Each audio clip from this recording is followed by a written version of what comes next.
Hola, ¿qué tal? Bienvenidas y bienvenidos a una sesión más de los seminarios permanentes de educación continua del Sistema Educativo de Salud para el Bienestar, CIESABI, que contribuyen al desarrollo de competencias del personal de salud y favorecen la implementación del modelo de atención a la salud para el bienestar. El día de hoy corresponde al Seminario Permanente de Calidad y Seguridad del Paciente. Nuestro tema, prevención de caídas como acción esencial de la seguridad del paciente, estrategias y protocolos en los establecimientos de salud. Para esto nos acompaña la maestra Fabiana Maribel Cepeda Arias, quien es, me voy a permitir leer una breve semblanza de ella. La maestra tiene como formación la licenciatura de enfermería por parte del Instituto Politécnico Nacional. Cuenta con maestría en ciencias en área de sistemas de la salud por la Universidad Autónoma de Aguascalientes. Por supuesto, entre su trayectoria ha sido o ha fungido como jefa de enfermería de la Coordinación de Atención Integral de Segundo Nivel en la Unidad de Atención Médica a nivel central del Instituto Mexicano del Seguro Social en el 2015. Ha sido también integrante del líder para la implementación del modelo institucional para prevenir y reducir las infecciones nosocomiales. Por supuesto, también ha contribuido y ha participado como auditora del Consejo de Salubridad General. Asimismo, ha fungido como coordinadora de programas de enfermería, coordinación de áreas médicas, división de hospitales, nivel central del Instituto Mexicano del Seguro Social. Por supuesto, también ha sido asesor metodológico para la elaboración de guías de práctica clínica en el mismo instituto. También ha sido integrante del Grupo para el Mecanismo de la Colaboración de las Organizaciones de Sociedad Civil y del Gobierno Federal para el Diseño de Políticas Públicas. Ha fungido como subjefa de enfermeras de la Unidad Médica de Alta Especialidad. Ha también participado como líder en el proceso de mejora de medicina familiar de la Dirección de Prestaciones Médicas del Instituto. También ha sido monitor clínico de investigación para la proyección en investigación, seguridad y eficacia de Duracep. También ha sido jefa del piso de unidades hospitalarias de segundo y tercer nivel de atención. Y por si fuera poco, en estos momentos se encuentra realizando funciones como titular de la coordinación de la jefatura de enfermería del Instituto Mexicano del Seguro Social. Maestra Fabiana, es para nosotros un honor y un gusto tenerla el día de hoy en nuestro seminario permanente de calidad. Por supuesto, en representación del doctor Rosbel Toledo Ortiz, quien es el titular de la Coordinación de Educación e Investigación, asimismo, por parte del doctor Arturo González Ledesma, titular de la División de Calidad y Certificación Médica del IMSS Bienestar, le damos la más cordial bienvenida el día de hoy aquí. Para nosotros es un honor tenerla y sobre todo con este importante tema del cual indudablemente usted tiene un amplio expertise y una amplia experiencia. Maestra, pues sea usted bienvenida. Muchas gracias. Muchas gracias, doctor Hernández. Pues yo saludo a todos y a todas con mucho gusto. Agradezco mucho la invitación que me hicieron a participar en IMSS Bienestar. Gracias al doctor Rosbel Toledo, a la doctora Concepción Grajales, por supuesto, al doctor Arturo González Ledesma, a la doctora Abigail Mesa. Pues en esta oportunidad les voy a presentar justamente un tema que nos atañe a todos y que es muy relevante en el marco de las acciones esenciales de seguridad del paciente. Y en este sentido, pues haré énfasis importante en cuáles son esas estrategias y protocolos que debemos seguir para aplicarlos en los establecimientos de salud. Y en este sentido, yo quiero iniciar con este concepto que más allá del concepto tiene que ver con un suceso que ocurre de manera muy frecuente en las unidades hospitalarias. Las caídas se identifican como sucesos que son involuntarios, es decir, son inesperados, nadie quisiera que sucedieran. Sin embargo, estos sucesos hacen perder el equilibrio del individuo y obviamente tener un impacto ya sea contra el suelo o con alguna otra superficie. En un evento que usualmente la persona puede estar sola o acompañada. Este es el concepto de la Organización Mundial de la Salud y va enmarcado en el concepto per se de la caída. Pero cuando nosotros hablamos de caídas en un sistema de salud, involucra la participación de personajes distintos en comparación si la caída sucede en un domicilio, por ejemplo. Pero ¿cómo podemos entender las caídas en un ambiente hospitalario? Primero, debemos entender que es un hecho real. Existen las caídas en las personas que tenemos bajo nuestro cargo, por supuesto. Hace algunos años, todavía 2 décadas, las caídas eran consideradas en las unidades hospitalarias como un hecho que debía ocultarse.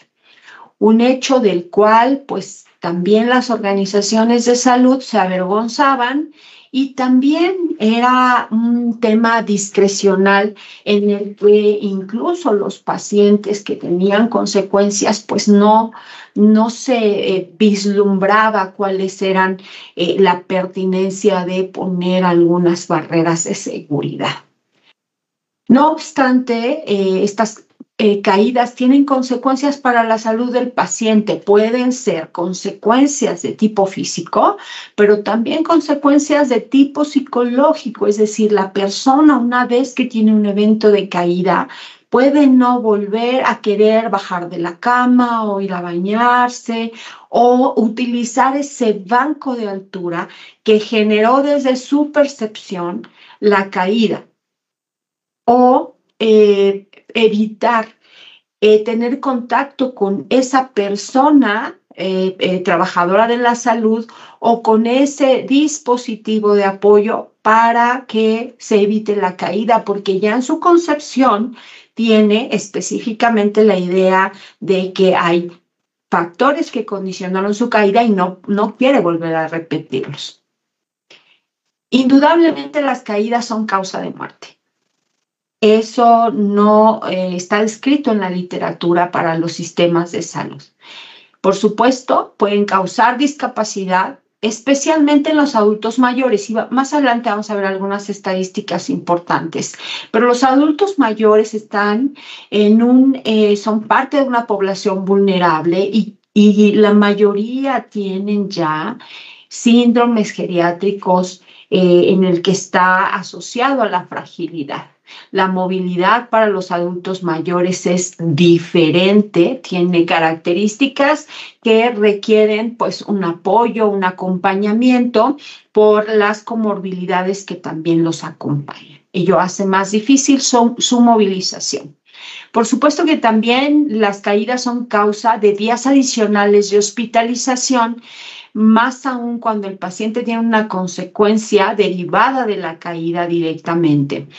Y bueno, pues ello implica costos económicos para las familias porque pues tienen que tener un desembolso de gastos de bolsillo adicional del que no tenían previsto o del que tenían previsto, y también son costos adicionales para las instituciones de salud, toda vez que pues requieren de días adicionales de hospitalización, requieren atención por el personal de salud durante más tiempo. Si la caída implica detonar que se tenga que hacer una intervención quirúrgica, por ejemplo, en los traumas cráneoencefálicos.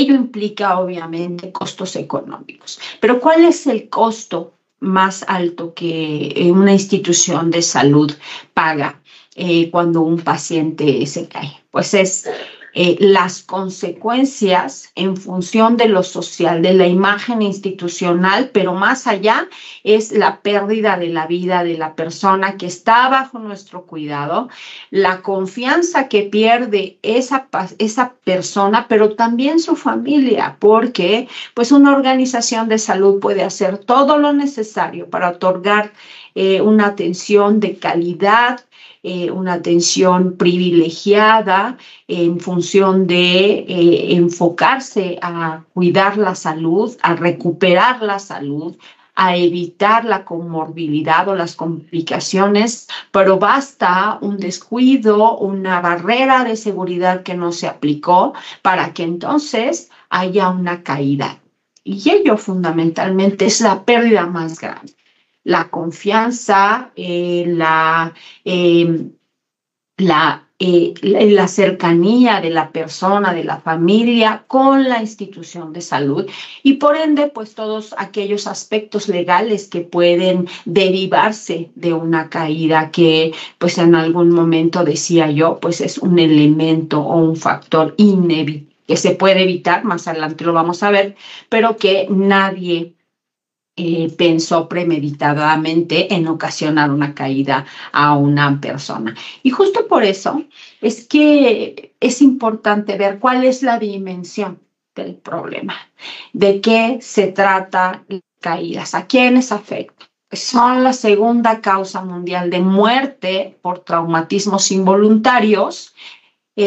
Las personas mayores de 60 años, les decía yo, son quienes más sufren de estas caídas por síndromes de fragilidad, obviamente porque las personas adultas mayores también requieren de dispositivos de apoyo para su movilización y también requieren de otros dispositivos como por ejemplo los lentes que usualmente por políticas absurdas en las instituciones de salud pues retiran al paciente los lentes y todos aquellos dispositivos que hacen una mejor calidad de vida en su día a día.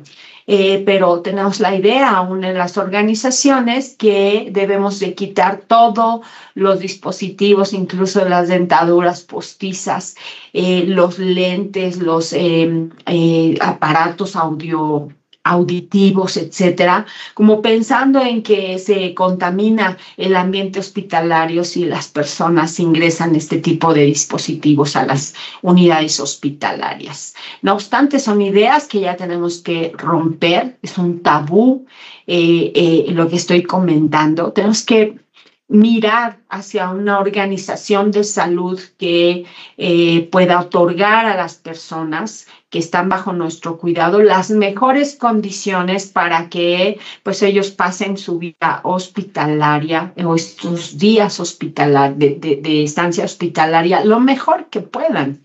De tal manera que pues las causas más comunes de una caída, pues generan lesiones y daños en los pacientes que pueden ir de un raspón o una lesión muy ligera en la piel hasta, les decía yo, pues la necesidad de una intervención quirúrgica o bien la pérdida de la vida. Es el evento adverso más frecuente en los hospitales. La incidencia es de 3 a 5 casos, de 3 a 5 casos por cada 1000 días cama. ¿Y por qué este indicador lo miden por días cama? Porque cada día que está esa persona en el hospital, se identifica como un riesgo inminente cuando las organizaciones no tienen establecidas políticas que puedan reducir el riesgo de presentar una caída. De tal manera que, pues, un día en un hospital, con esta interpretación se entiende que por cada día que estás en un hospital es un día más de riesgo para que te puedas caer o puedas perder la vida. Indudable es que necesitamos caminar en el sistema de salud para que cada día que los pacientes estén hospitalizados se entienda que es un día de seguridad, un día en el que esa persona va a estar lo mejor cuidada, lo mejor asegurada y que no le va a pasar nada.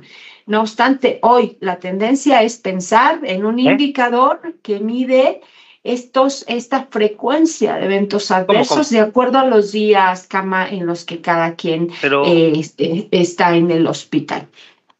De tal suerte que, pues cuando se ha volteado a ver las caídas y se han realizado análisis para ver cuáles son los elementos que condicionan una caída, pues se han preguntado desde hace muchos años los sistemas de salud, la misma Organización Mundial de la Salud y otras organizaciones que ahora han nacido para la seguridad del paciente. Se han hecho esta pregunta: ¿las caídas realmente se pueden evitar?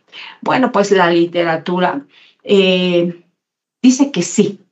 En el 100% las caídas se pueden evitar porque es impensable que una persona que esté en el hospital no esté cuidada, no esté vigilada, no se establezcan medidas de seguridad.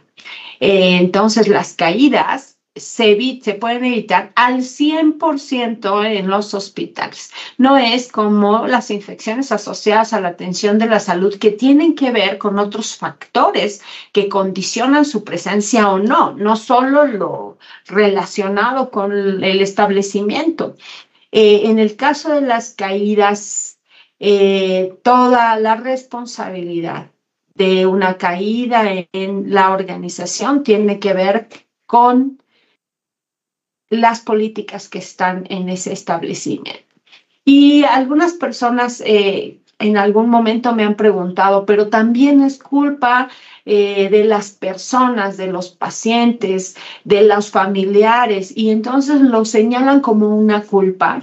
Y en realidad no, porque la organización debe tener políticas establecidas para dar todos esos mecanismos de seguridad, darlos a conocer al paciente y a la familia. Más adelante vamos a ver a qué me refiero.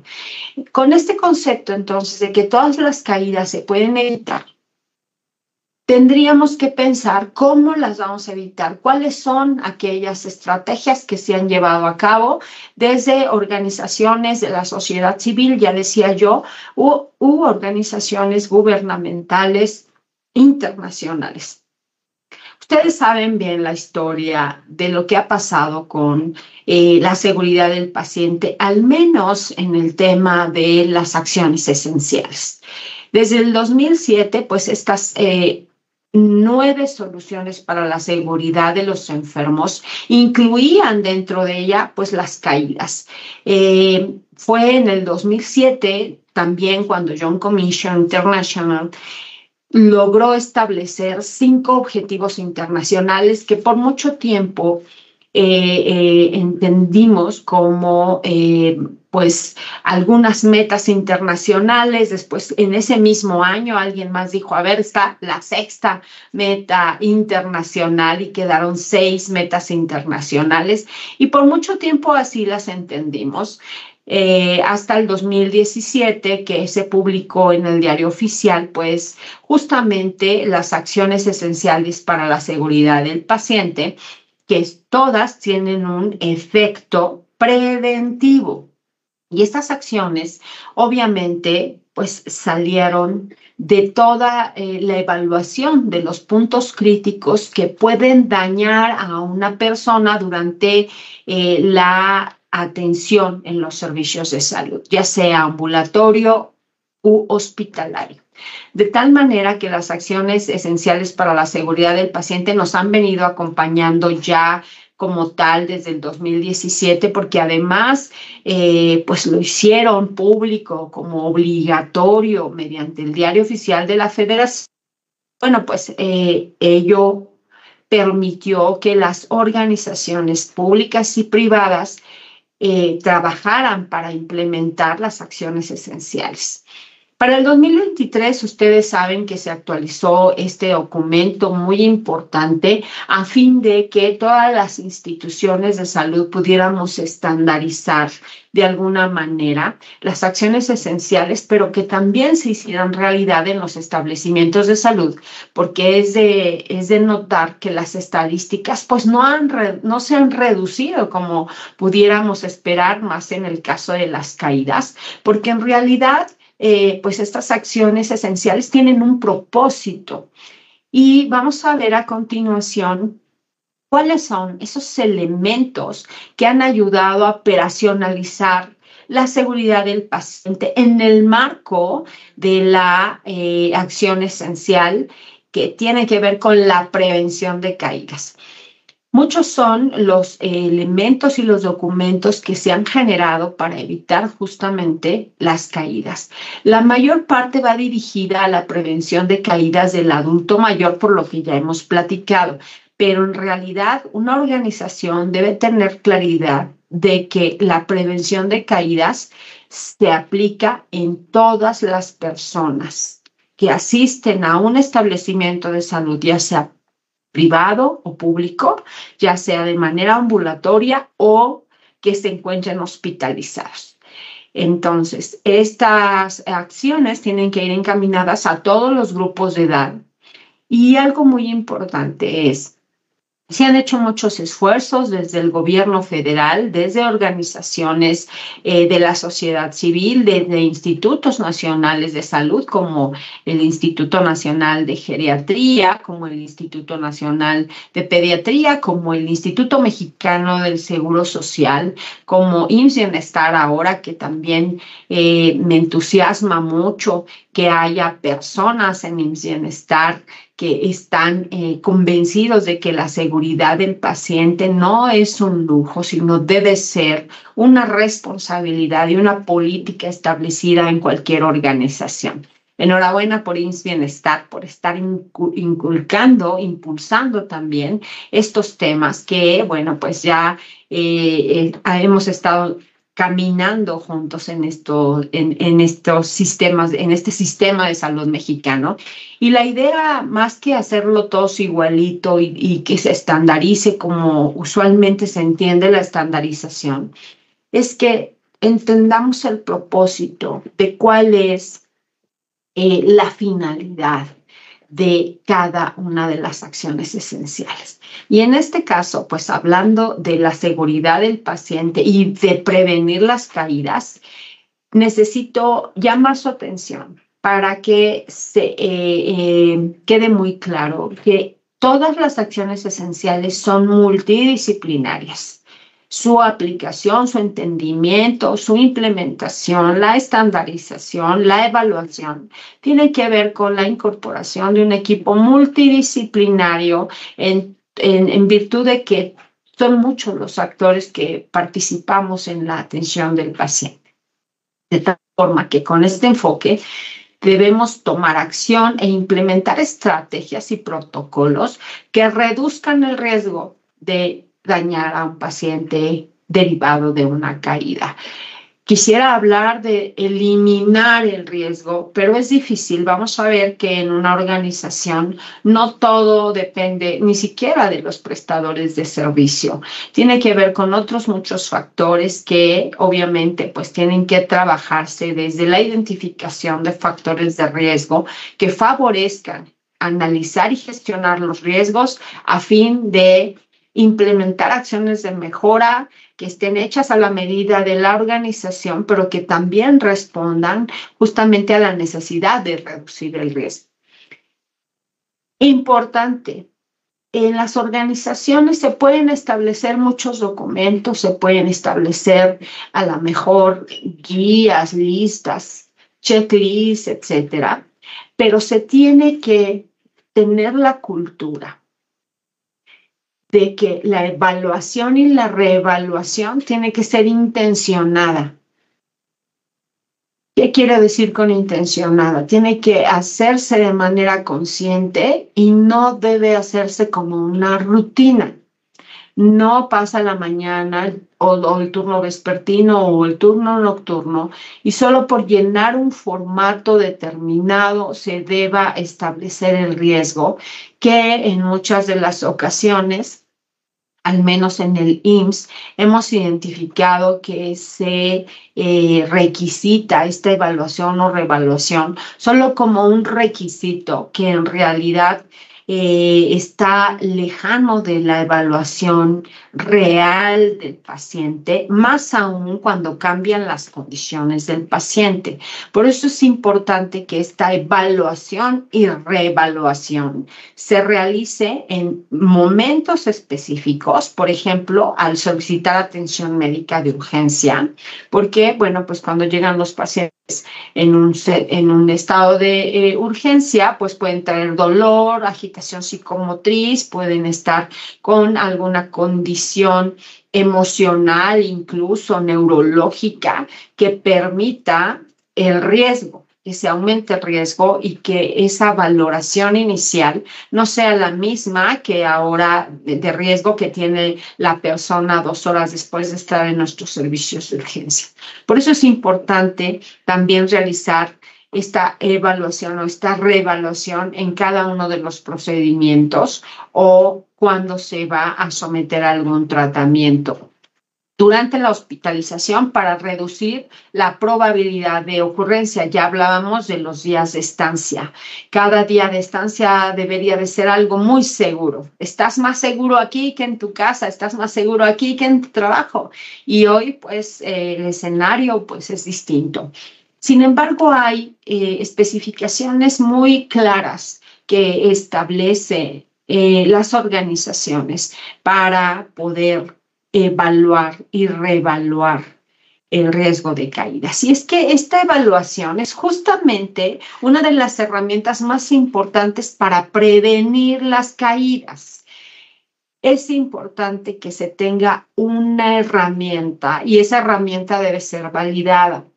Existen algunas organizaciones que generan herramientas de puño y letra de alguien que tiene iniciativa y que, pues, los puntos que están establecidos en cada una de esas herramientas no ayudan o favorecen, obviamente, el intercambio de información entre el prestador de servicios y la persona que está teniendo el riesgo.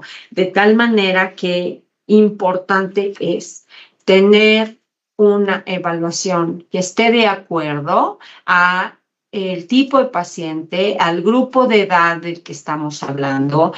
Hay muchas ahora en la literatura escalas que pueden ser de utilidad, por ejemplo, Dalton, por ejemplo, Crichton, por ejemplo, la escala de Morse fue utilizada muchos años, pero tiene que ver justo con las condiciones del paciente, el servicio en el que está incluso, o la enfermedad por la que está, la enfermedad primaria por la que la tenemos en el hospital. Y también no olvidar a la población pediátrica, que obviamente tiene condiciones de entendimiento diferentes, de movilización diferentes, y que obviamente ahí la condición cambia porque en general en pacientes pediátricos está la familia cerca. Y ahí es donde nosotros tenemos que hacer intervenciones diferentes de acuerdo a cuáles son las políticas que están establecidas en esa organización, de acuerdo a cuáles son estas características específicas de la escala que estamos utilizando. Y aquí es importante que en la organización se evalúe la misma escala en todos los servicios de ginecología, por ejemplo, o en todos los servicios de urgencias, o en todos los servicios de hospitalización que tengan características similares. Hemos identificado también que existen organizaciones que alguien está estudiando a lo mejor una especialidad o está haciendo una maestría, y entonces están probando una herramienta para medir justamente el riesgo de caídas, pero no está validada la herramienta. Puede estar en proceso de validación, pero no está validada. En estos casos recomiendo ampliamente no considerar como una herramienta per se propia de la institución estos casos, toda vez que no concluye el proceso de validación.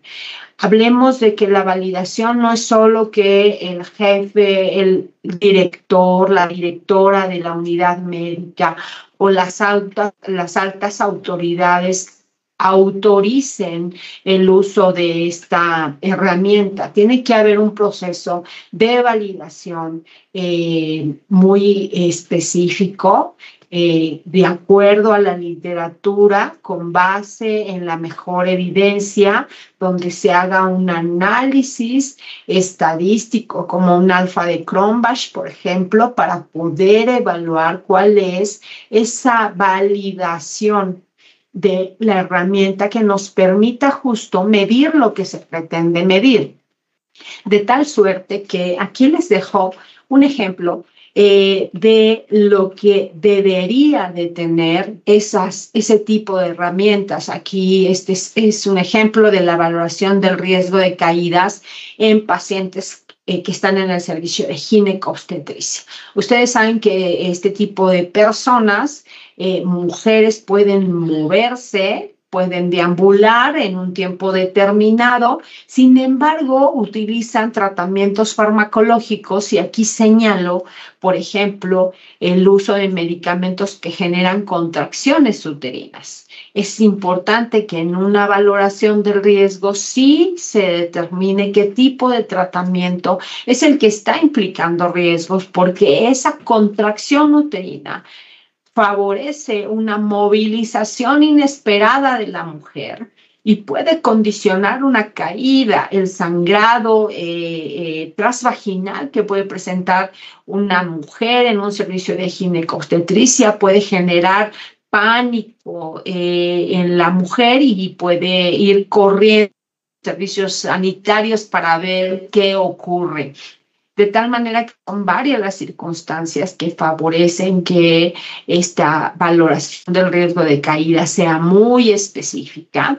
Otra más que les agrego aquí es la valoración del riesgo de caídas, por ejemplo, en pacientes que están en los servicios de hemodiálisis, porque en un procedimiento de hemodiálisis puede incluso cambiar el estado de orientación de la persona, puede mostrarse confusa o puede mostrarse estuporosa justamente por el sometimiento de este tratamiento. Y es importante también considerar en cualquiera de las escalas cómo vamos a evaluar y a reevaluar en los casos de que las personas tengan un idioma diferente al habitual, que tengan ideas socioculturales distintas, que hablen un lenguaje diferente, que tengan sordera, que no puedan hablar, ¿verdad? Que sean mudos o mudas, que tengan alguna limitación para la comunicación. Es importante poder identificarlo, así como también personas que están bajo sedación, personas que utilizan algún medicamento que puede condicionar, por ejemplo, un cambio en el equilibrio de las personas, si utilizan algún dispositivo de apoyo, etcétera. Muchos son los elementos que se deben considerar y por eso es tan importante tener claridad sobre la herramienta que se debe utilizar en cada servicio. No es recomendable herramientas extensas con la intención de que a todos los pacientes que están en la unidad médica, porque se hacen herramientas bastante largas que quedan ítems o quedan algunos elementos sin ser evaluados porque no le aplica esa condición a la persona que estamos evaluando o reevaluando. De tal manera que lo que sugiero es que si se hagan valoraciones muy específicas con pacientes específicos de acuerdo a condiciones que señalen justamente esos puntos críticos que debemos de llamar nuestra atención. Pero ¿qué elementos debe contener sí o sí una herramienta para evaluar el riesgo de caídas? Indudablemente, con independencia del grupo de edad al que se aplique, con independencia del tipo de personas, tiene que incluir un aspecto que evalúe la limitación física del paciente cuando se trata, por ejemplo, de menores de 6 años o mayores de 65, porque ambos son los extremos de la vida y ambos son considerados población vulnerable. Si el paciente o la persona ha estado en reposo prolongado, si hay un periodo posoperatorio, por lo que ya se entiende por naturaleza. También incluir el estado mental del paciente, está bajo anestesia, bajo sedación, está en un coma inducido, tiene alguna alteración del estado de conciencia, incluso por un problema de salud mental, de un problema psiquiátrico, se encuentra en depresión, tiene algún problema de parálisis cerebral infantil, está en estado crítico y pensamos que no se va a mover y por eso no hay ningún riesgo de caída, etcétera. Si tiene algún tratamiento farmacológico como algunos psicotrópicos, hipoglucemiantes, laxantes, antidepresivos, porque ello condiciona un estado de salud diferente, un estado del equilibrio distinto, y eso puede generar un riesgo importante para caídas. Y los problemas de comunicación que ya les hablaba hace un ratito, aquí quiero hacer énfasis en los pacientes que tienen un problema de salud mental. Cuando están en un evento de psicosis, cuando están en un momento de agitación, es el mayor riesgo de caídas que ellos pudieran tener. De tal suerte que es importante que el abordaje se haga de manera multidisciplinaria a fin de que las personas que tengan un evento de crisis, ¿verdad? Por el uso de algún psicoactivo, alguna droga, sí se tenga contemplado cuáles son las acciones que el establecimiento tiene que realizar en este tipo de personas para que entonces se pueda evaluar y reevaluar este riesgo de caídas. Pero el riesgo de caídas no implica el protocolo de atención para estas personas. Es así que los establecimientos tienen que saber cuál es la ruta a seguir en estas personas con estas agitaciones psicomotrices derivado de secundario a lo que ya hemos comentado, y adicionalmente entonces evaluar y reevaluar el riesgo de caídas con cierta periodicidad. Ya hablamos de los casos.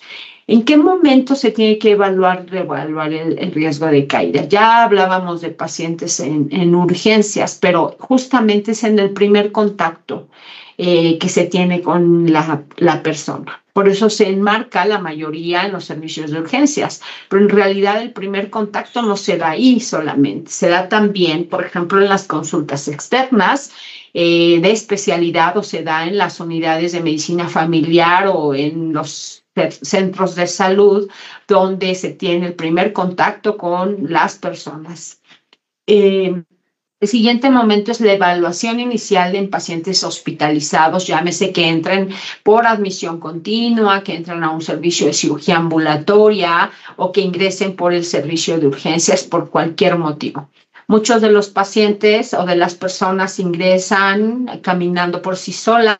Algunas utilizan dispositivos de apoyo, otros llegan en camilla, otros llegan en ambulancia y así sucesivamente, de tal manera que es importante de manera inicial y luego en el transcurso de que el paciente se encuentra hospitalizado, sí realizar la evaluación y reevaluación.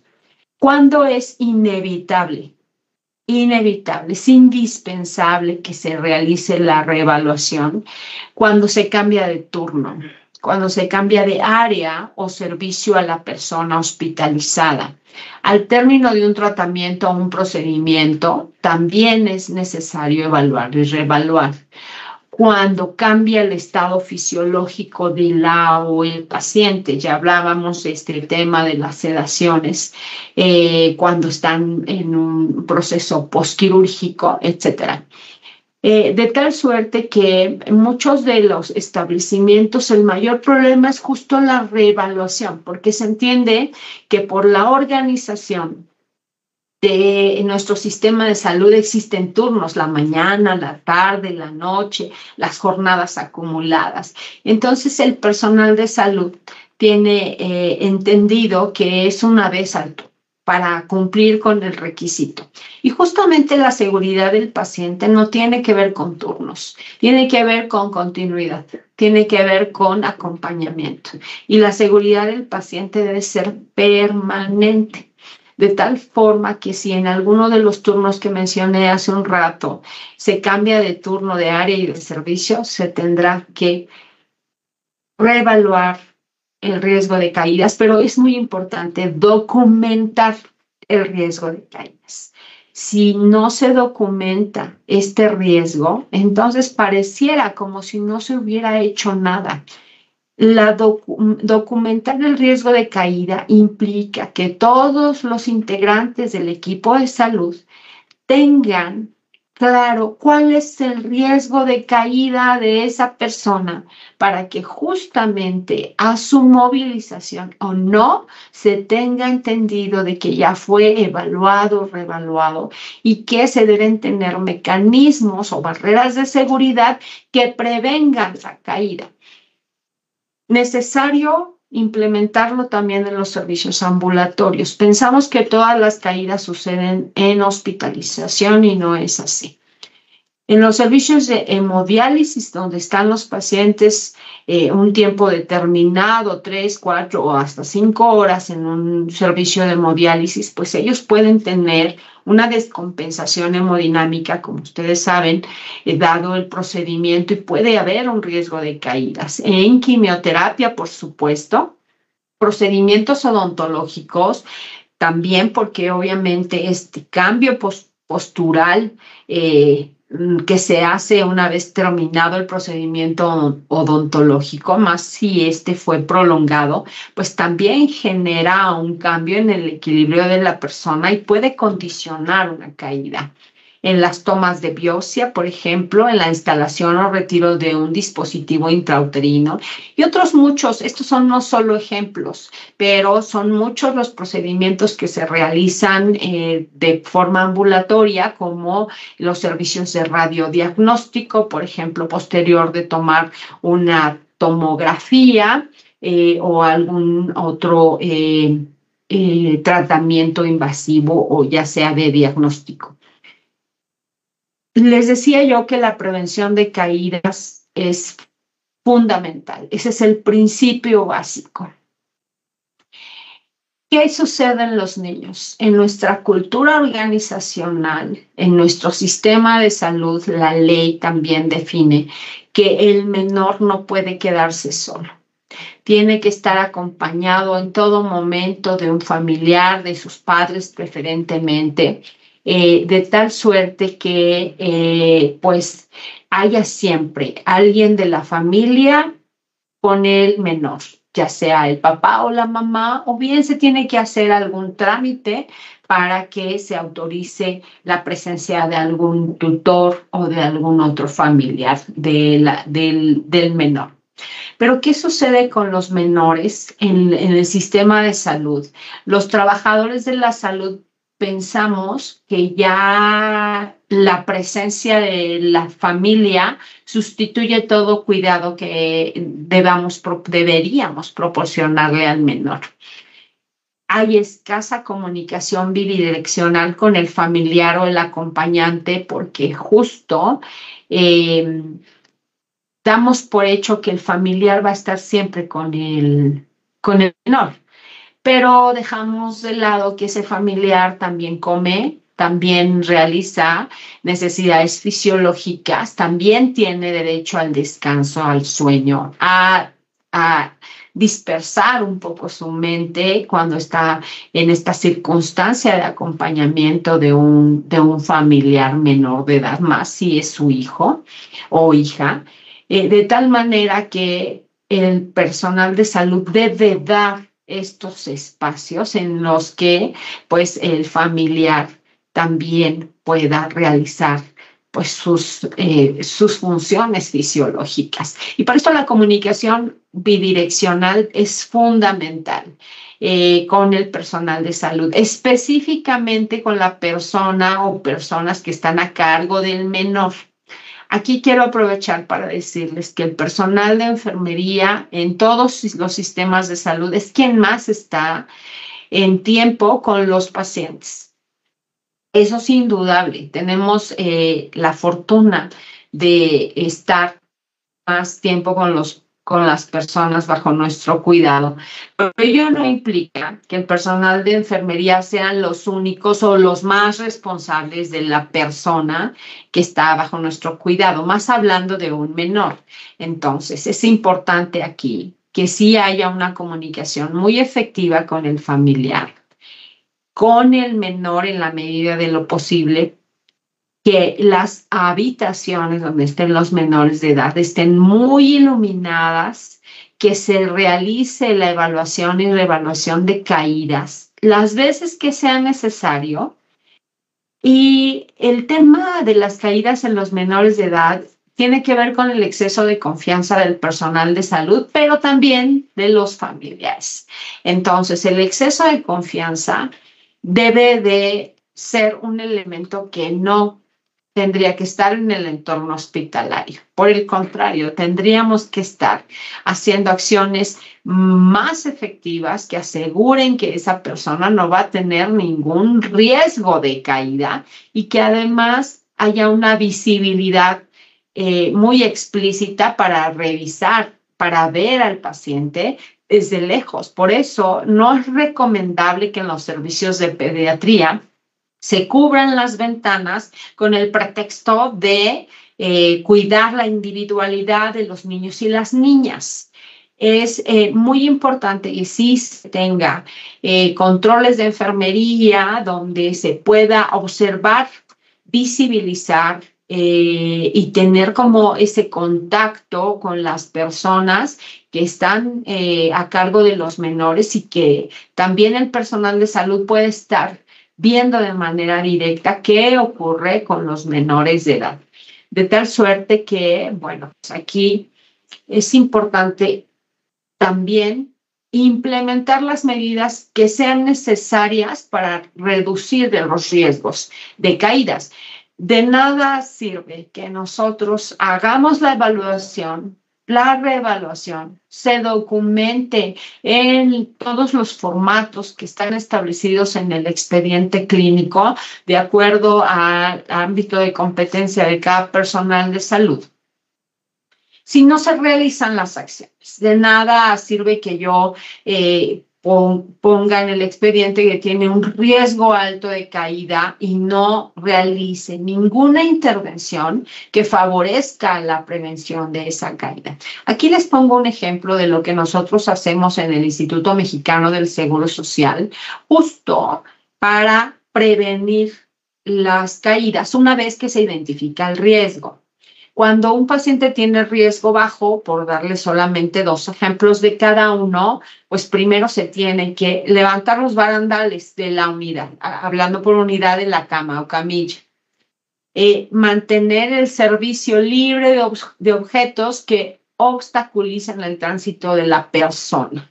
Y aquí es importante explicar a la persona o al familiar el proceso para el cual se debe de incorporar desde la posición de decúbito dorsal.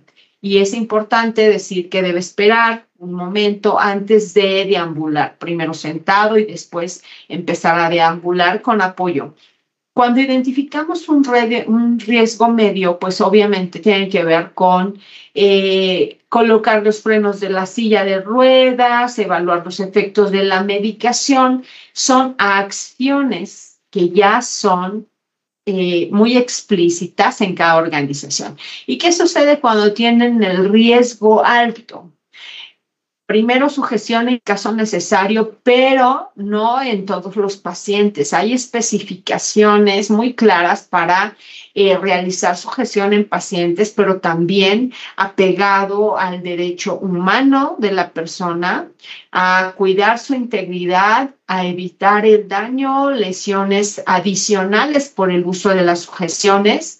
Y también solicitar la presencia de algún apoyo, de algún familiar que lo esté acompañando con independencia de la edad cuando se trata de este tipo de personas que tienen algún padecimiento psiquiátrico. Y así sucesivamente, es como cada organización debería de implementar sus acciones específicas una vez que se identifica el riesgo de caídas de acuerdo a las escalas que se utilizan. Nosotros en este caso clasificamos el riesgo bajo, medio o alto, lo tenemos señalizado o semaforizado por colores y en los diferentes registros del expediente clínico pues se identifica de esta manera. Importante es la educación a las personas, a las personas que cuidamos, a los usuarios de los servicios, a los familiares, a los acompañantes, la educación. Tenemos que explicar, darnos tiempo de explicarles cuál es el mecanismo por el cual vamos a trasladar a un infante fuera de la cuna, cómo no debemos separarnos de un menor o de una persona que está en población, que es parte de la población vulnerable. Cuando exista agitación psicomotriz, cómo debemos movilizar con apoyo del equipo de salud, etcétera. Es una comunicación muy importante que aquí la educación debe estar dirigida a prevenir las caídas. Debemos decirlo explícitamente al paciente, a la paciente o a los familiares o acompañantes. ¿Cómo prevenimos las caídas? Evitar realizar cambios bruscos de postura, por supuesto, y también vemos en las organizaciones que la familia o el acompañante moviliza en muchas de las situaciones a las personas, a los pacientes, los movilizan solos, de tal suerte que ello pues implica un alto riesgo de caídas cuando se trata de un familiar o tutor o responsable que no tiene el conocimiento ni las habilidades para realizar la movilización del usuario. De tal suerte que importante es, sí, avanzar con ese tema. ¿Cuáles son algunas otras de las acciones? Estas son acciones específicas para reducir el riesgo de caídas. Ya no quedan en lo descriptivo, ya no quedan en el papel, aunque sí se tiene que plasmar qué intervenciones se realizaron una vez que se evaluó el riesgo. Algunas de ellas son verificar el funcionamiento de los barandales de las camas, de las camillas, de los frenos, de los descansabrazos. Pero yo aquí quiero señalar algo muy importante. Fíjense, por muchos años se pensó y he escuchado de las personas, personal de salud, que dice, es que tenemos que empezar porque las camas tengan barandales. Eso es lo más importante, porque de nada sirve que nosotros realicemos acciones si las camas están en condiciones inapropiadas y no tienen barandales. Les platico que la literatura ha descrito que las caídas en las unidades hospitalarias suceden aún con las camas con barandales. Y no quiere decir que el paciente se pase el barandal. Es decir, que no existe una cultura en la que el trabajador de la salud, la familia, el paciente, ponga los barandales aún teniéndolos. Entonces, no todo tiene que ver con la infraestructura. Mucho tiene que ver con el factor humano, con lo que las personas podemos hacer para evitar los daños. Importante es ¿qué sucede en los traslados de los pacientes? El traslado debe ser cuidado. El traslado no puede ser corriendo, a menos que corra riesgo inminente en la vida de la persona. Y no puede ir solamente alguien moviendo la camilla o la silla de ruedas con el paciente. Tiene que ir alguien más, un tercero que ayude a la movilización en caso de que sea urgencia y se requiera ir de una manera perentoria. La camilla indudablemente con barandales en una posición elevada, que tenga el freno funcional, que no se atore nada y sobre todo la capacitación que debe tener el personal que moviliza a los pacientes es fundamental, ya sea que la movilice en alguna camilla, en la misma cama, en silla de ruedas. Fundamental que el freno esté funcional, fundamental que se haga con seguridad, fundamental que el ascenso y el descenso a los elevadores sea cuidado, que se le explique a la persona que se está trasladando que debe tener sus brazos encima de su pecho o abdomen, que no debe sacar ninguna extremidad al exterior de la camilla o de la cama, y debe haber esas medidas de seguridad que justamente previenen que haya una lesión o que haya una caída durante el traslado. Algunas otras medidas importantes son estas acciones de seguridad que hacemos sí o sí. Yo he insistido mucho durante la presentación en esta sujeción. Yo les voy a decir una cosa. Las lesiones no solamente son caídas y en muchas ocasiones, por evitar una caída, ocasionamos una lesión diferente, que no se cae el paciente, pero sí lesionamos de manera importante los miembros pélvicos o torácicos derivados de una sujeción que es inapropiada. Hoy ya tenemos en el Compendio Nacional de Insumos para la Salud estas fijaciones, estas sujeciones que ya están, ya vienen del fabricante, vienen ya acondicionadas de tal manera que pueden ser seguras, que pueden ser resistentes y que pueden ser utilizadas con seguridad en las personas.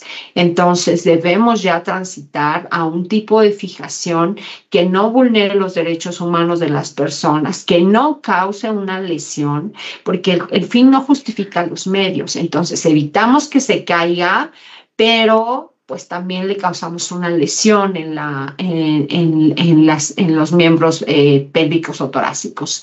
Y aún así, existen casos de personas que estaban sujetas y que se caen de la cama o aún se voltean con todo el dispositivo, con la camilla. Entonces eso implica que las consecuencias de una caída con todo y el dispositivo, con todo y la camilla, con todo y la cama, pues tenga pues una naturaleza diferente a la que podríamos haber esperado. Por eso es importante que todas las organizaciones sí tengan un protocolo donde esté implícito el consentimiento informado cuando se trata de sujeción, que tengan el consentimiento informado para realizar los estudios ambulatorios que requieren un traslado. Y que también otra de las acciones es, nosotros en el IMSS hemos identificado el riesgo de caídas a través de varios documentos. Utilizamos lo que le llamamos la tarjeta de identificación y ustedes pueden ver en la lámina que ahí evaluamos el riesgo de caídas, que es el triángulo color rojo, y en esta persona pues se identificó un riesgo de caídas alto. Como les decía, utilizamos la semaforización de acuerdo al riesgo evaluado. También evaluamos el círculo verde, tiene que ver con úlceras por presión, etcétera. Entonces, ha sido una buena estrategia en nuestra organización incluir esta evaluación, este resultado de manera visual. Y aquí lo interesante no es solamente que se ponga esa evaluación o se coloree la evaluación al ingreso del paciente, sino que se esté reevaluando este estado en todas las personas. De tal manera que obviamente tenemos que acercarnos con las personas, tenemos que evaluar esta tarjeta, tiene que ser una tarjeta que pueda estarse cambiando el color por si sucede un riesgo distinto o si se identifica un riesgo distinto, y sobre todo también acercar los aditamentos de ayuda. Yo les decía que a los pacientes podemos quitar todos los aditamentos que le ayudan en sus actividades de la vida diaria. Al contrario, tenemos que favorecer que hoy en los hospitales sí se utilicen los bastones, porque eso no se utiliza, no es parte del mobiliario de un hospital, pero es parte de la vida de esa persona que requiere de un apoyo para deambular, y necesitamos estar ya cambiando esta cultura para utilizar estos medios de apoyo. Otra de los puntos muy álgidos que quedan cuando hablamos de caídas es que pues los trabajadores de la salud suelen señalar aquellas acciones derivadas de la organización. Una organización no lo hace un edificio. Una organización la hacemos todos. Todos formamos parte de esa organización, y por eso es importante identificar cuando hay limitantes y hacer lo que esté en nuestro tramo de control, ya sea para reportar que hay algo con defecto, que algo no funciona bien, que se requiere establecer alguna medida adicional de seguridad para que se prevengan este tipo de caídas. Y dentro de las acciones identificadas en la organización tiene que ver con la deficiencia en la identificación de riesgos estructurales. Es decir, nosotros ya vemos nuestra casa muy bien, tenemos lo que le llamamos ceguera de taller y entonces ya no identificamos cuáles son esos riesgos estructurales. No identificamos que puede haber un piso que está resbaloso y que de estructura así nació la unidad y que no se tuvieron las precauciones, por ejemplo, de poner bandas antiderrapantes o una señalización que hable de que ese piso es peligroso y que puede caerse alguna persona. Cuando hay instalaciones físicas con deterioro, ya hablamos del piso, de las paredes, de los techos, que pueden condicionar incluso algunas fugas de agua y que entonces el piso esté mojado y eso pueda favorecer una caída. Falta de aditamentos de sujeción, especialmente en los baños, porque hoy pues en el IMSS al menos ya tenemos 81 años de existir y antes los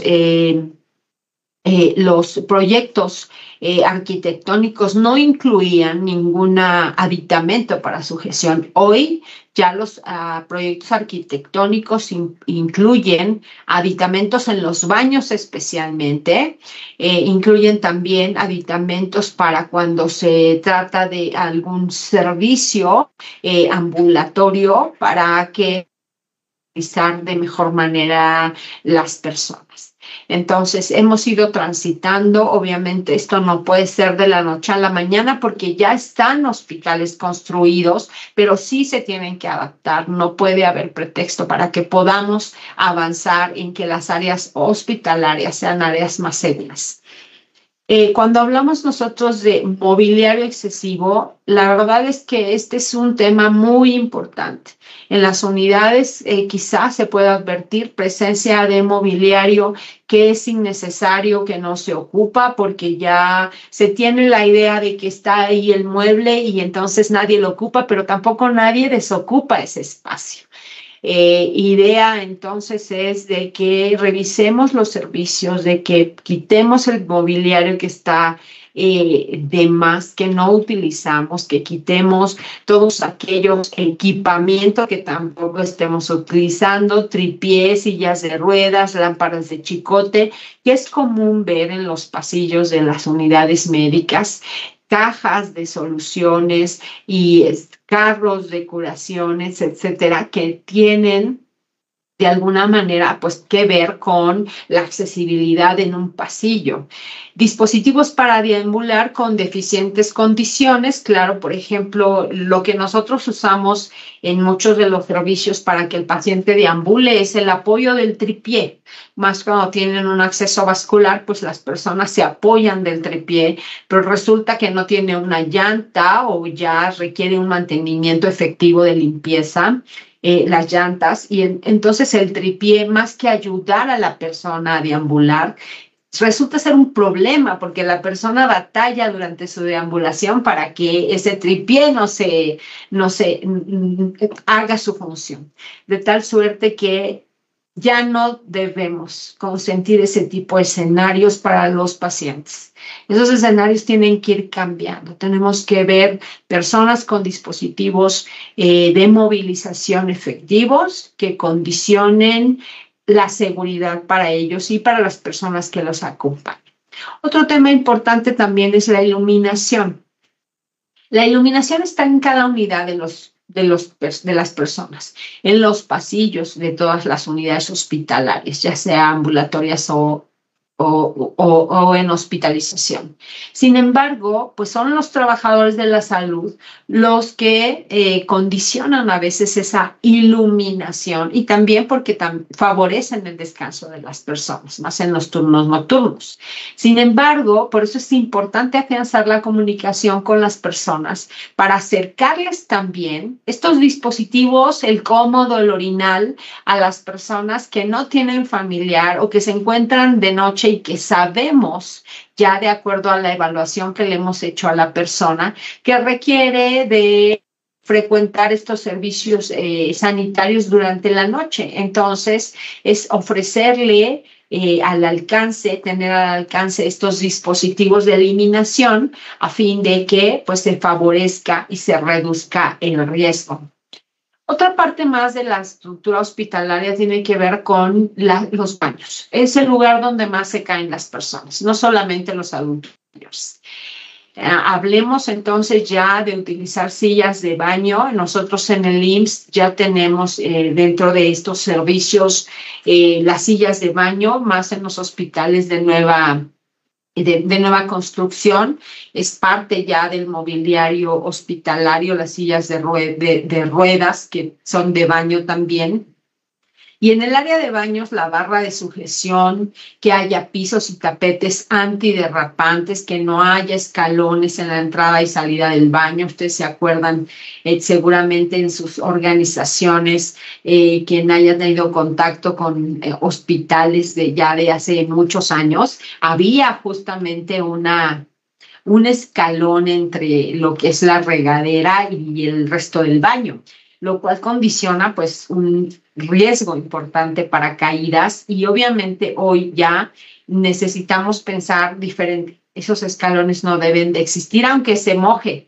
Debe haber un desnivel hacia la regadera, ¿no? De la regadera hacia la coladera, para que justamente el agua pues lleve su camino correcto. También mantener las habitaciones libres de mobiliario. Muchas veces son los mismos pacientes los que llevan un exceso, o los familiares, un exceso de cosas, ¿no? De mochilas, de maletas para la estancia hospitalaria del paciente, y mucho de ello también condiciona un obstáculo para que se pueda hacer la movilización de manera correcta. Por ello es indispensable sí tener la unidad del paciente de manera óptima. Ya hablábamos de la iluminación, ya hablábamos de este interruptor de timbre y de luz, que dicho sea de paso, en las organizaciones es poco común, al menos en las públicas, que la persona, el paciente, el usuario, utilice un timbre, porque nuestra cultura es: ¿por qué utilizas el timbre si yo soy una enfermera, o soy un médico, o soy un trabajador social, o soy una nutricionista, o soy de cualquier categoría, y no me gusta que me llames a través de un timbre? Pero eso es cultural. En realidad, todas aquellas personas que nos dedicamos a los servicios de salud, estamos para servir.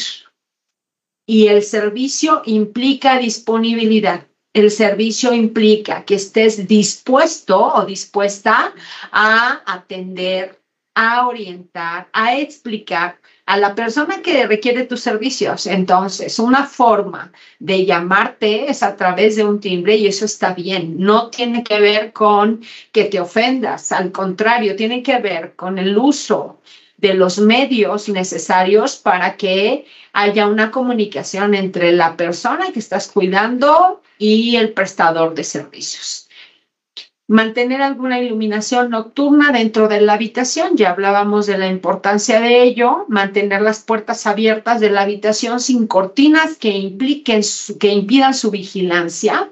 Y aquí tener mucho cuidado cuando hablamos de la confidencialidad, de la individualidad de la persona, y cuando hablamos de que estamos obstruyendo totalmente la visibilidad que permita la vigilancia de las personas.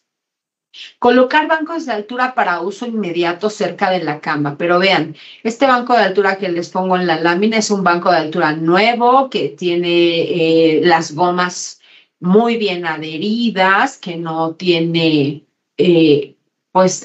alguna posibilidad de romperse porque está nuevo, que trae las 4 gomas de las 4 patas que sostienen el banco, y que esas son las condiciones óptimas que tendrían que estar todos los bancos.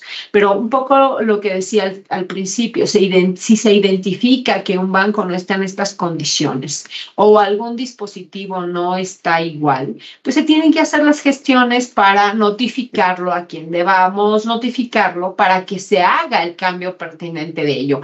Y si no lo hacen, porque también se entiende que hay ciertos requisitos, cierto trámite, entonces no lo uses, porque ese es un riesgo adicional que le estamos poniendo como organización a la persona para que se caiga. Y se recomienda el uso de calzado cerrado. En las organizaciones usualmente no proporcionamos el calzado a la persona que está hospitalizada. pero sí es muy frecuente que solicitemos a la familia que le traiga unas sandalias. Bueno, necesitan ser antiderrapantes, necesita ser un calzado cerrado, que no sea un calzado que pueda condicionar, pues que se resbale la persona, que no esté antiderrapante y que eso pueda condicionar justo el uso de ese dispositivo, de esas sandalias, el riesgo de caídas. No tiene ya que ver con la organización, no tiene ya que ver con el familiar, no tiene ya que ver con el prestador de servicios, tiene que ver con ese calzado que nadie evaluó y que damos por hecho que ya la familia lo llevó. Pero nosotros como prestadores de servicios, como personal de salud, sí tenemos la responsabilidad primero de orientar, de educar al familiar, al acompañante, al tutor, sobre cuáles son las características que debe tener ese calzado, porque si se lo decimos una vez que lo adquirió, pues entonces ya estamos gastando, le estamos haciendo gastar innecesariamente esa persona. Por eso es que también eso tenemos que advertirlo desde el ingreso de la persona a fin de que pues sean acciones efectivas las que se lleven a cabo. Algunas otras cosas que tienen que ver con la estructura son los señalamientos. Señalamientos de evacuación, de presencia de escaleras, de rampas, de desniveles. ¿Cuál es el problema en nuestra cultura? Que no hacemos caso a las señalizaciones, lo damos por hecho que existe. Cuando hay una escalera o una rampa, debe tener siempre material antiderrapante. Cuando los dispositivos para deambular, como el uso de los bastones o de las andaderas, deben tener las gomas en los puntos de apoyo. Eso es indudable. Ya les hablaba yo del tripié, pero todos estos elementos no tienen que ver solo con la organización, tienen que ver con las personas, es decir, todos los prestadores de servicio necesitamos estar atentos de que esos dispositivos funcionen y que también tengamos pues también la cultura de poder hacer caso de estas señalizaciones que nos dicen que el piso está mojado, que no se puede pasar, que está en construcción, que esa área está bloqueada por alguna situación. Necesitamos hacer caso de esas señalizaciones de tal manera que podamos estar apostando a espacios libres de obstáculos, espacios donde, les comentaba hace un rato, las centrales de enfermería estén bien iluminadas, haya una visibilidad hacia las personas que estamos cuidando, pero también fíjense que ya es tiempo de mirar a dónde están los otros profesionales de la salud. ¿Dónde está el personal médico? También debe tener espacios abiertos donde puedan visibilizar a los pacientes y puedan tener una vigilancia con ellos. Lo mismo nutrición, lo mismo trabajo social, lo mismo el servicio de camillería, donde todos los espacios hospitalarios tengan la visibilidad de ver a lo que nos ocupa, que son las personas que están bajo nuestro cuidado, de tal suerte que tengamos una visibilidad conjunta y todo el personal de salud estemos a cargo y haciendo acciones muy efectivas para mitigar la prevención de caídas. Les decía hace un ratito que es importante siempre el registro de todo lo que realicemos en lo que es la prevención de caídas. Y aquí les quiero, obviamente, recordar el propósito de esta acción esencial.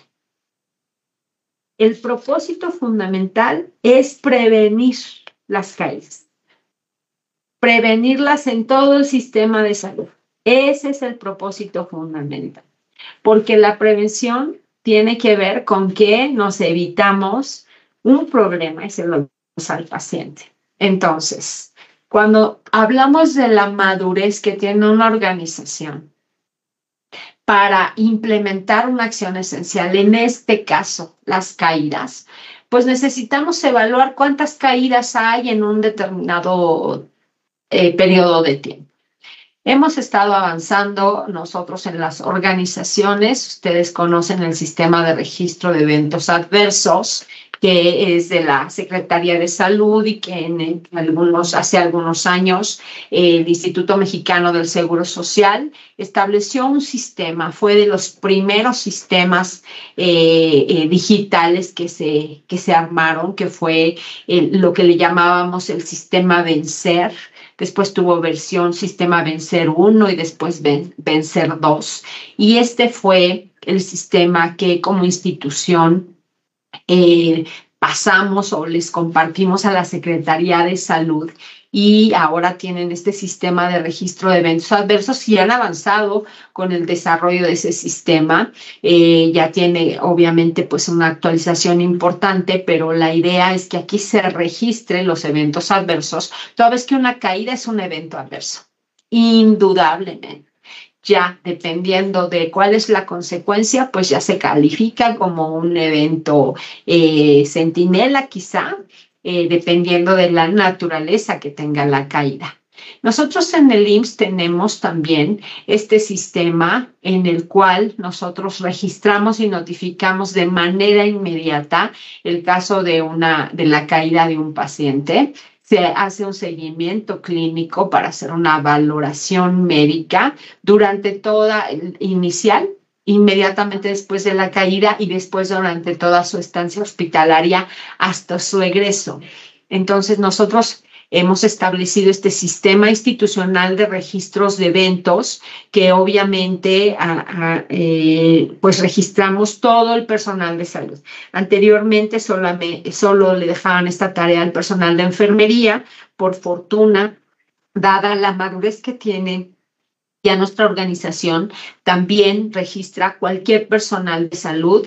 Tenemos monitores que vigilan que este registro sea el adecuado, y hay una serie ya de componentes que están establecidos que favorecen obviamente la mejor calificación o evaluación de cada uno de estos eventos que se registran en las unidades. ¿Quién puede registrar? Cualquier persona. Y ahora pues hemos transitado ya a una cultura diferente en la que no se señala a la persona, más bien se establecen medidas de mejora, acciones de mejora que favorezcan que ese evento no se vuelva a repetir. Y tiene que ver con estas estrategias preventivas universales, es decir, que se tienen que aplicar sí o sí a cualquier establecimiento de salud. Tiene que ver con la educación. ¿A quién? Al personal de salud, a los familiares, a los pacientes, a los directivos que toman decisiones, porque es ahí donde mucho de lo que se realice o no en una organización tiene que ver con los tomadores de decisiones, que entiendan la trascendencia y la prioridad que tiene la seguridad de los pacientes. Luego, la capacitación a todo el personal de salud en la unidad, especialmente aquellos quienes se encargan de hacer los traslados, los estudios ambulatorios, los estudios de tratamiento, de diagnóstico, ya hablamos de algunos servicios hospitalarios también, de tal suerte que se creen entornos más seguros, entornos donde también se utilice pues estos dispositivos que ya habíamos hablado. Y hoy tenemos que cambiar a priorizar la investigación relacionada con caídas. ¿Por qué se caen los pacientes en nuestras organizaciones? Eso permite establecer políticas que sean efectivas, eficaces y que ayuden a reducir los riesgos y que no se repitan. Por eso hablamos de prevención. Pero ¿qué sucede si solo nos quedamos contando las caídas? 20, 30, 50, 10... No nos dicen nada, porque no estamos hablando de las acciones que estamos llevando a cabo para prevenir las caídas, que justo ese es el centro del propósito. El propósito fundamental de esta acción esencial es la prevención, no es el registro de las caídas. No es contar cuántas caídas, cuántos se nos cayeron en un periodo de tiempo. Es prevenir cuántas acciones está haciendo la organización para prevenir las caídas. ¿Quiénes están involucrados? ¿En qué momento se evalúa y se reevalúa? quiénes son los tomadores de decisiones que van a estar involucrados cuando se identifica que hay un riesgo y se tiene que gestionar para que esa organización evolucione. Ya para concluir, yo les quiero agradecer que transmitan esta información a todo el personal de salud, porque la implementación de una acción esencial requiere un trabajo en equipo, requiere el compromiso del equipo multidisciplinario, requiere el compromiso de los médicos, del personal de enfermería, de trabajo social, de camilleros, de los de farmacia, requieren de la responsabilidad de todos los prestadores de servicio. Importante es sí tener en la organización un líder que marque la pauta. No podemos hacernos que nadie está de responsable en el componente de acción esencial de prevenir las caídas. Debe haber un líder que marque la pauta, que establezca, a lo mejor en el seno del COCACEP, que establezca qué acciones se están llevando a cabo para prevenir las caídas. Si hay una caída, indagar, investigar cuáles fueron esos elementos de riesgo que condicionaron la caída y por qué sucedió, más que señalar a la persona, no de ser. No la señales, mejor edúcala, invítala, concientízala para que pueda hacer mejor la tarea de cuidar a las personas. Y miren, yo les decía que no se cuentan las caídas, pero los logros sí se notan cuando no hay caídas. Ahí es cuando se logra que una organización ya tiene un nivel de madurez tal que se puede hablar entonces de avance. Y yo termino con esto. Les decía que podemos ponerle la responsabilidad a la organización, pues nosotros para librarnos de nuestra responsabilidad. Pero hay una frase organizacional que se utiliza en la parte de gerencia de los servicios y tiene que ver con los recursos. A recursos escasos, énfasis en el proceso. ¿Qué parte del proceso corresponde a los profesionales de la salud? Hacer énfasis para evitar justamente estos problemas. Les agradezco mucho su atención. Aquí estoy para servirles. Gracias. Maestra Fabiana, muchísimas gracias. De verdad, muy interesante esta ponencia, la información que usted nos brindó indiscutiblemente, y creo que podría hablar por la mayoría de las personas que han estado opinando dentro de las redes sociales, inclusive dentro de nuestro chat en esta sala, porque comparten todos los criterios que usted nos ha informado. Algunos le mandan muchos saludos, y solo para conocimiento de usted, antes de entrar a los comentarios, tenemos presencia de más de 27 estados de la República Mexicana y más de 72 establecimientos de salud que están conectados, identificados, aclaro el punto. Y eso es muy bueno porque significa que tenemos muy buena afluencia, y por supuesto hay muchas personas, tanto del Instituto Mexicano del Seguro Social como de parte del IMSS Bienestar, así como personal de la Secretaría que no está aún todavía pues transferidos, son estados no transferidos, y eso es muy bueno. Significa que continúan creyendo en nosotros, y bueno, en este caso les agradó mucho el tema por parte de usted, doctora. Ahí voy a empezar a leer comentarios. Aquí hay una persona externa del mensaje importante, y ahorita le damos la palabra también a la doctora Abigail. Si gusta, doctora Abigail, adelante. Iniciamos en lo que leemos lo demás.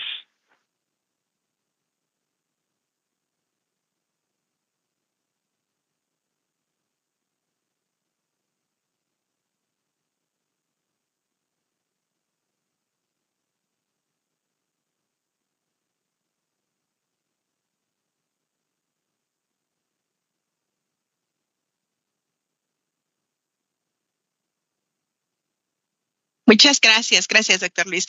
Buena tarde, maestra Maribel Cepeda. Un gusto escucharla verla nuevamente. Me da muchísimo gusto verla, escucharla, el hecho de que nos transmita sus conocimientos y pues agradezco su excelente participación, maestra Maribel.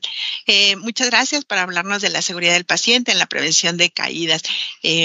Nos resaltó la importancia de utilizar una herramienta validada, que esto es muy importante para que nosotros implementemos en nuestros establecimientos de salud.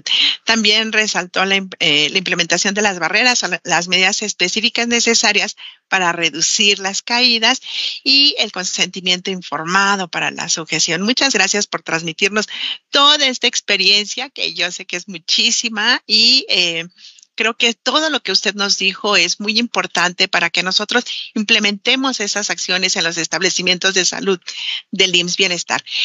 Tuvo una participación excelente, mucha gente está conectada. A raíz de su participación nos están solicitando que hablemos más acerca de las acciones esenciales. Entonces, de verdad, agradecerle mucho esta participación y, por supuesto, reciba saludos del doctor Rosbel Toledo Ortiz, del doctor Arturo González Ledesma, del doctor Elías Flores Castellanos y, por supuesto, mía. Muchas gracias. Sabe que soy su fan, que la admiro mucho, admiro su trayectoria y de verdad, pues agradecerle, y esperemos que este sea el primero de muchos otros seminarios en los que usted nos pueda compartir su experiencia. Muchas gracias. Muchas gracias, doctora Abby.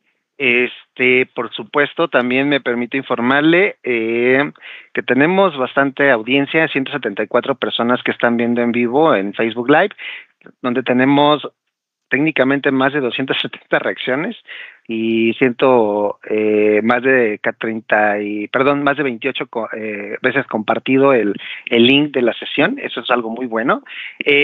Y ya inicio con las preguntas. Desafortunadamente nuestra sala de chat a veces no puede identificarse a la persona, pero la pregunta es la siguiente. En relación a la sujeción en el procedimiento 2660-003-056, menciona lo relacionado a contención física. ¿Se debe elaborar un consentimiento o disentimiento informado para la contención física? Muchas gracias por la pregunta. En realidad, ese procedimiento normativo establece justamente cómo se debe realizar la contención y también habla en ese mismo procedimiento, que solamente es del IMSS, habla justamente de este consentimiento informado ya en un apartado, en un anexo de acciones de operación. Sí se debe de tener un consentimiento informado sobre la contención física, y más ahora ya hay algunas actualizaciones respecto a este consentimiento informado.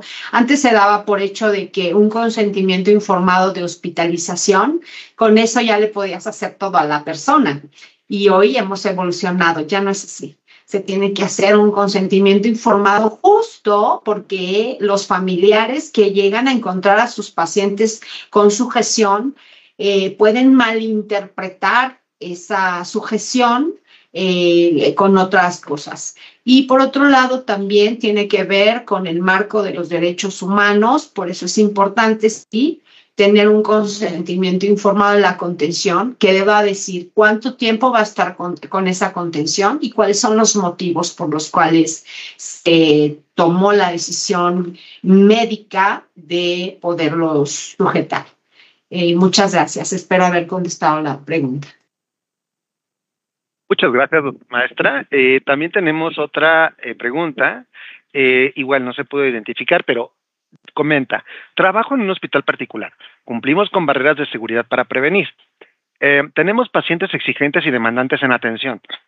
Por turno se les educa, se brinda información y aún así omiten barreras y se ponen de pie solos o van al baño. Es donde sufren caídas. ¿Cómo podemos hacer el abordaje ahí? Importante es el abordaje multidisciplinario. Si el contexto, estamos hablando de una institución privada, pues hay personas que están para para esta función de sensibilizar a las familias, a los mismos pacientes, de cuáles son las reglas de operación de ese establecimiento. Y si son públicas, pues más a mi favor. O sea, se tienen que seguir reglas institucionales que permitan asegurar que el paciente va a estar en las mejores condiciones. Y luego, entonces, cuando se hace este tipo de situaciones como la que están comentando, es primero el equipo multidisciplinario identificar a quién, qué personaje le correspondería hacer el abordaje con la paciente, el usuario o la familia. Después, en nuestra organización le correspondería trabajo social porque tiene un abordaje justamente social en el que tiene que hablarle de las implicaciones de no seguir el reglamento. Y luego el área médica, porque tienen que hablarle de las implicaciones desde el punto de vista biológico, que implica, pues obviamente, pues que, por ejemplo, se mueva de la cama de manera abrupta. Y después también el personal de enfermería, por supuesto, que es el que está como más cercano, que identifica quién es el papá, la mamá, etcétera, es concientizar. Miren, de ninguna manera, y eso lo hemos vivido, de ninguna manera podemos dejarle la responsabilidad al paciente y decir, bueno, yo ya le dije, ya le expliqué, ya me firmó el consentimiento y de todos modos se para y si se cae, ¿saben qué? La responsabilidad no es de él, es de nosotros, porque está en nuestra organización, está bajo nuestro cuidado. Y entonces la ley se establece cuáles son las responsabilidades del establecimiento de salud. Entonces, hagamos todo lo posible. Ya les decía yo, a escasos recursos, énfasis en el proceso. Si identificas que esa persona ya se le hicieron varias intervenciones, ya se le habló, ya se sensibilizó, etcétera, tenemos que implementar otros mecanismos. Yo les puedo compartir que, por ejemplo, los hospitales de Europa no se utilizan camas en este tipo de pacientes. Se pone un colchón al ras del piso. Y ahí se ponen a los pacientes que tienen una agitación psicomotriz importante o que se quieren estar parando, se ponen al ras del piso los colchones. Entonces, es una estrategia que en nuestra cultura aquí en México no va a pasar porque todavía no estamos listos, pero ya en países de una evolución o de un nivel de madurez distinto sí sucede y eso ha evitado muchísimas caídas y muchísimas lesiones porque también están las paredes acoginadas y hay todos los elementos estructurales para evitar una lesión en los pacientes. Sería mi comentario. Muchas gracias. Gracias, maestra. Por supuesto, también tenemos comentarios. Por el momento creo que no tenemos más dudas. Sin embargo, me permito extenderle las felicitaciones, tanto por redes sociales como las hay aquí en nuestra sala de chat, desde Cristóbal de las Casas, del Hospital de la Mujer, excelente ponencia, felicidades, saludos del Hospital de Reforma, también en Chiapas, estupenda ponencia desde Ciudad de México, muchas gracias, es un importante tema, también comentarios de nuestras redes sociales, como es en Facebook. Bueno, María Elena García Cruz nos sugirió que consideramos las sesiones de todas las acciones esenciales de seguridad del paciente y bueno, ya también le contestamos a su comentario que también tenemos un curso en la plataforma de CIESAVI de acciones esenciales para la seguridad del paciente en el marco del modelo único de evaluación para la calidad, que es el MUEC, y bueno, lo tenemos ahí, pero vamos a considerar esta opción, por supuesto. Olvera Suenan comenta, estoy de acuerdo en que se acerquen los cómodos y orinales, reduce el riesgo, sí, pero maximiza el riesgo de infección, ya que aprovecho para comentar que a veces lo tienen un turno completo con uresis, en especial los pacientes hombres, y eso está muy, muy mal. No sé si deseas agregar algún comentario, maestra. Justamente tenemos que romper muchos tabús. A ver, las infecciones asociadas a la atención de la salud. En la literatura no hay algo descrito respecto al uso de dispositivos para eliminación, donde diga que los orinales o los cómodos pues, pueden favorecer esa transmisión de infecciones.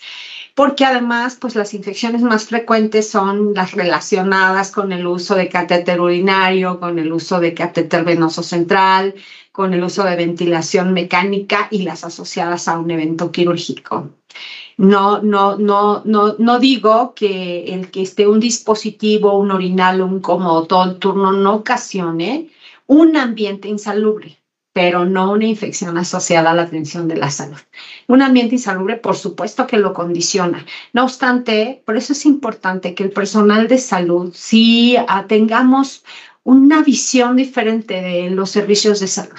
Hoy tenemos que cambiar las prácticas, debemos dejar las rutinas a un lado y tener una práctica muy consciente de lo que se debe hacer en un servicio, ¿no? Si es práctico dejar a un paciente con un orinal todo el tiempo, todo el turno, pues veamos cuáles son esos efectos de los que hablaba la persona que intervino, ¿verdad? No una infección asociada a la atención de la salud, pero sí condiciona incluso un mal olor en los servicios, ¿no?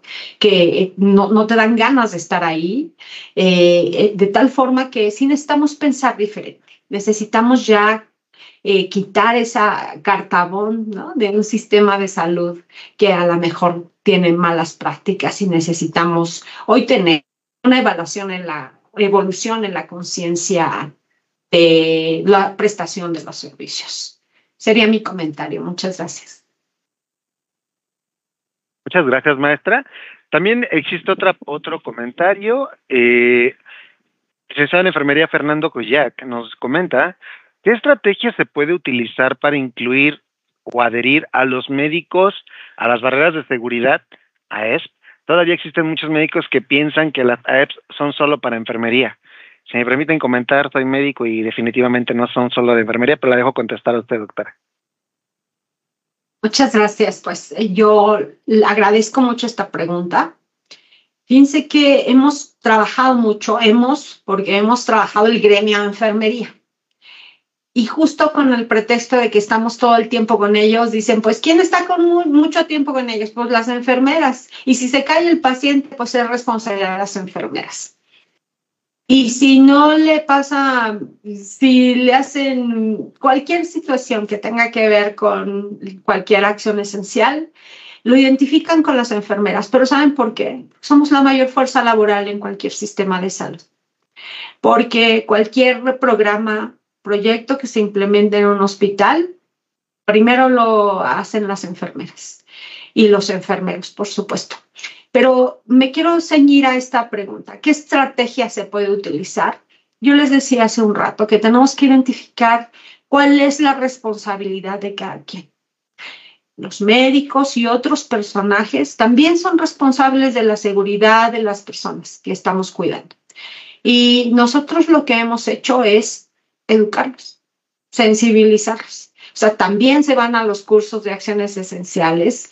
Les decía del sistema que tenemos para reportar los eventos. Pues antes lo hacía enfermería, pero ahora pues es una decisión de los tomadores de decisiones que también los médicos tienen que reportar.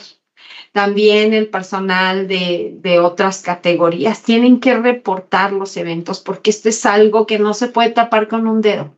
Entonces, yo estoy convencida de que señalar no ayuda, más bien es acompañarlos, es involucrarlos. Y miren, también esta parte de que, con todo el respeto que me merecen los asistentes, siempre dicen, es que las enfermeras son muy organizadas, los enfermeros son muy, parecen militares y todo lo hacen pues como debe ser. Pero eso ya también es un tabú que se tiene que quitar. Sí somos organizadas, sí parecemos militares en la mayoría, pero eso es una cualidad, no debe ser algo con lo que exploten entonces la facilidad para que nosotros, enfermería, seamos quienes ejecutemos todo esto. La estrategia, Fernando Collac, la estrategia es incluir en la capacitación, en la sensibilización a todo el equipo de salud, porque la seguridad del paciente no es un lujo, es una responsabilidad de los prestadores de servicio y es una obligación también que tenemos que seguir, porque además atenta contra el artículo 4 constitucional, que tiene un nivel, ¿no?, federal. Entonces, si nosotros no tenemos la conciencia de que como equipo de salud necesitamos implementar esas barreras de seguridad en el ámbito de nuestra competencia, es decir, en qué momento un médico está a cargo de ese paciente cuando le dan una consulta, por ejemplo, de especialidad, es su responsabilidad. Cuando ese paciente está siendo objeto de una visita médica, es la responsabilidad del médico, y así sucesivamente. Por eso es importante identificar cuál es el tramo de responsabilidad de cada personaje, porque cuando sucede una caída, preguntan, ¿y dónde estaba la enfermera? Y yo contesto, ¿y dónde estaba el médico? ¿Y dónde estaba la trabajadora social? ¿Y dónde estaba nutrición? Porque aquí la responsabilidad es de todos. Entonces, creo que la estrategia mayúscula tiene que ser el involucramiento, tiene que ser con las organizaciones que necesitamos impulsar la participación de todos y de todas. Ese sería mi comentario. Gracias. De acuerdo, muchas gracias, maestra. También tenemos comentarios.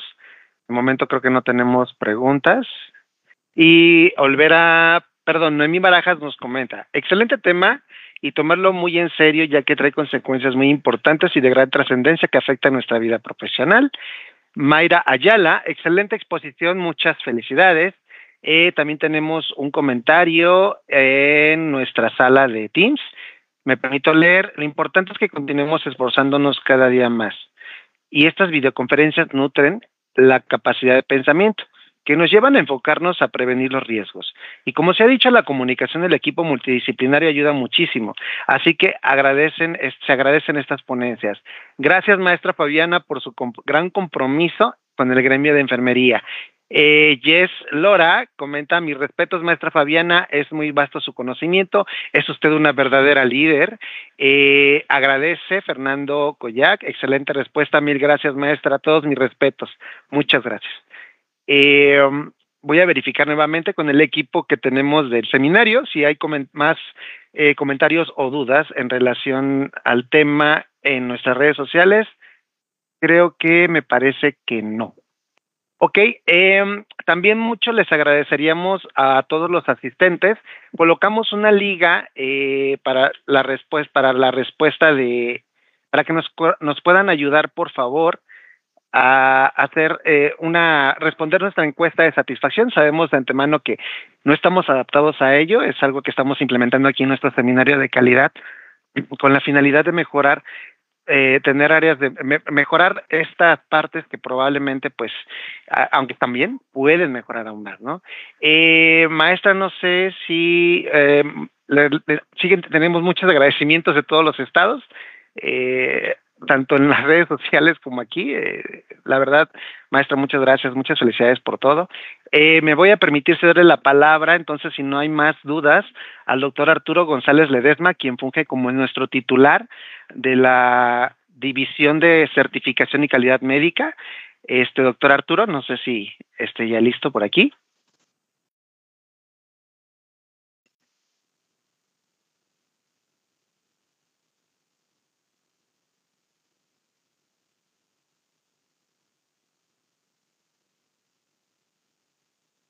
Denos un minuto, situaciones técnicas. Doctor, permítame. Me parece que sí está habilitado. Le vuelvo a habilitar. Doctor Arturo.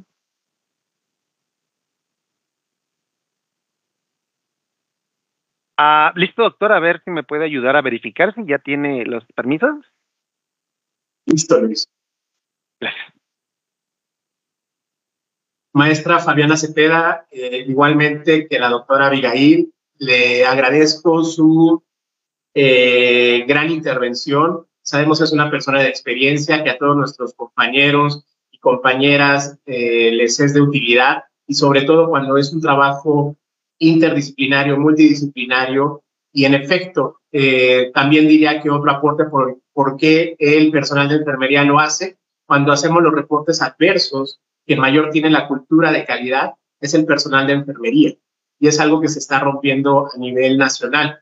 que cualquier persona, inclusive personal de vigilancia, ellos pueden observar muchos eventos adversos, inclusive centinelas, lamentablemente, podamos participar como un equipo.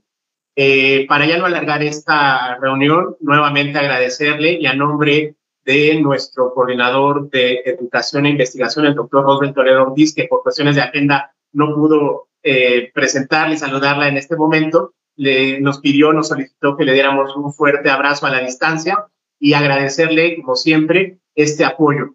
Y que no será la última ni la primera vez que la invitemos, habrá muchas más.